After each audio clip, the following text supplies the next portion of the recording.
माननीय अध्यक्ष महोदय, खरं म्हणजे भैयाजी जोशी यांचं वक्तव्य काही मी ऐकलेलं नाही, त्यामुळे ते पूर्णपणे ऐकून त्याच्यावर मी माहिती घेऊन बोलेन। पण आपची भूमिका काय आहे किंवा सरकारची भूमिका काय आहे? सरकारची भूमिका पक्की आहे।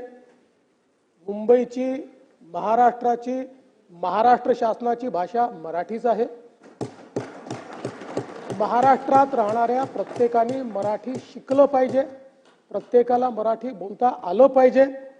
आणि खरं म्हणजे या माझ्या वक्तव्याच्या संदर्भात भैयाजींचे काही दुमत असेल असं मला वाटत नाही। तथापि मी पुन्हा एकदा शासनाच्या वतीनं सांगतो, मुंबईची भाषा मराठी आहे, महाराष्ट्राची भाषा मराठी आहे। इतर भाषांचा इथे सन्मान आहे, इतर भाषांचा इथे सन्मान आहे। कुठल्याही भाषेचा आम्ही अपमान करणार नाही, कारण जो स्वतःच्या भाषेवर प्रेम करतो तोच दुसऱ्याच्या भाषेवरही प्रेम करू शकतो, त्याच्यामुळे तो सन्मान आहेच। आणि म्हणून शासनाची भूमिका पक्की आहे, शासनाची भूमिका मराठी आहे। घ्या लक्षवेधी घ्या 5 लक्षवेधी क्रमांक 5 मध्ये मी मुख्यमंत्री महोदयांचे आभार मानतो की त्यांनी त्यांची भूमिका स्पष्ट केली आणि हेच आमचं पण म्हणणं आहे। आता आपण पुढे एक गेलो आहोत, मिनिट, मी आभार परत ते मानतोय। सगळेच चालू करणार। अध्यक्ष महोदय नंतर आभार घेऊ आपण। मानू दे, आभार मानू दे। अध्यक्ष महोदय मराठीच्या विषयावर आभार मानतोय, 1 मिनिट बोलू द्या।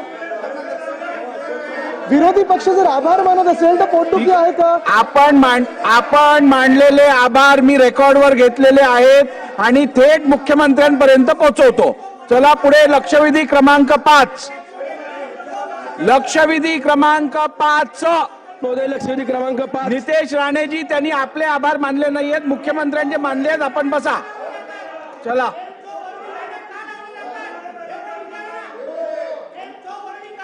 लक्षवेधी क्रमांक 5। अध्यक्ष महोदय, वितरित केल्याप्रमाणे